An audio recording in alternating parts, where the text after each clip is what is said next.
At the heart of this beautiful and unique island of Great Britain, rich in hundreds of years of cultural heritage, with its collection of historic places, buildings, monuments, stately homes and museums, indulged by the fortunes of the British Empire, all so keenly preserved by the British people of past and present, is a railway system which is the oldest in the world.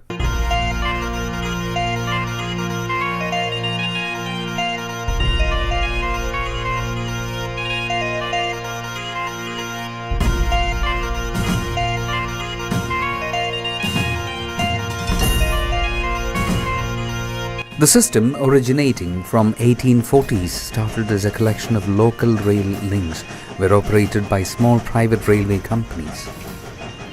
During the 19th and early 20th centuries, these rail networks joined together and a national rail network was developed.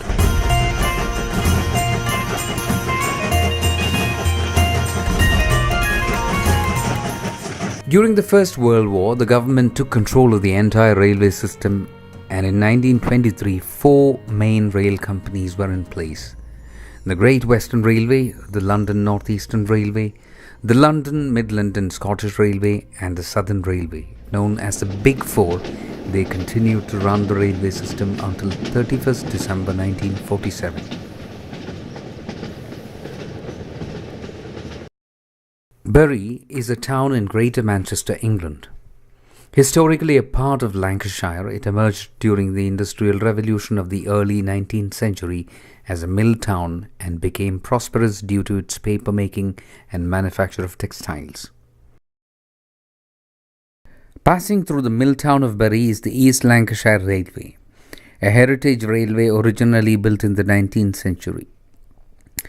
The rail line was opened in 1846 to link the Manchester to Bolton line with Ratcliffe, and continued along the Irwell Valley to Rawtenstall.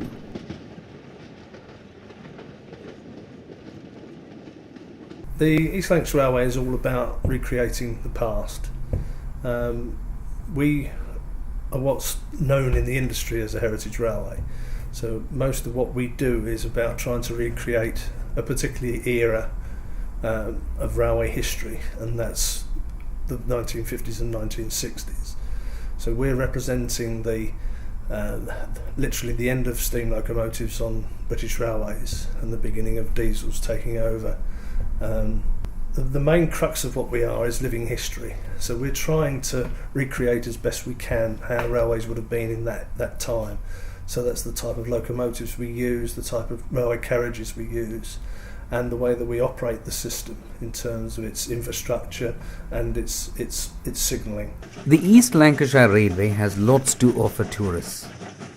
You can enjoy a trip on a steam train through beautiful picturesque Rossendale Valley, indulge in a nostalgic evening of food, wine and steam, or even hire your own train. The line runs a regular weekend steam passenger service from January to November. There are also Santa specials in operation during December and lots more. To quote East Lancashire Railway's literature, a trip on the East Lancashire Railway is a journey back in time. The East Lancashire Railway had a short but very eventful life.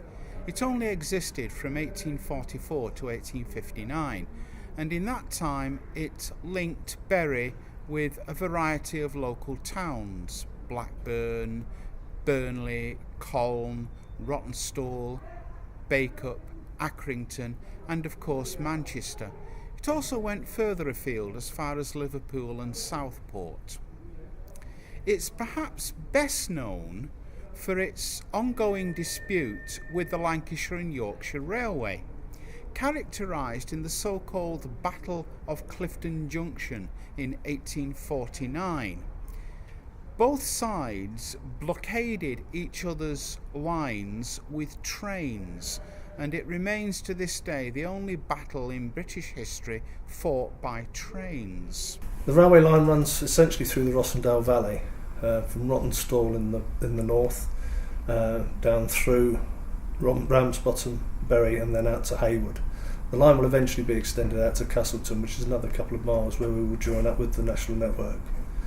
The line of route is roughly 12 miles and runs through the picturesque Irwell Valley and through Bury and up through the more urban areas of between Bury and Heywood.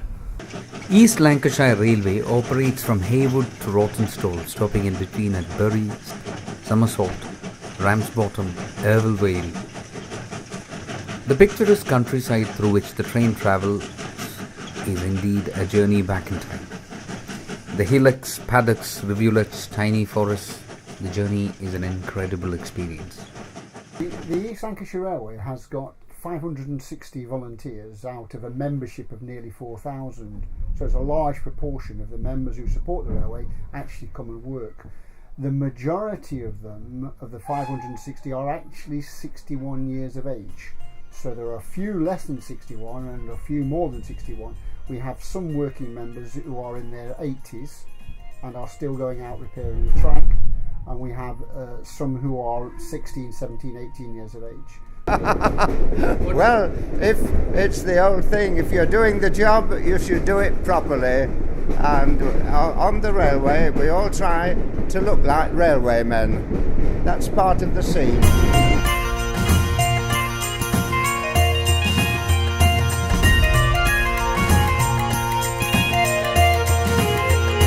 Although railway heritage networks are a part of our country's historical significance, there aren't many in the world. In this day and age, to preserve something like this needs millions of pounds. Despite struggle, ELR keeps their system intact. The job of creating the past for people, thus becoming the original custodians of history.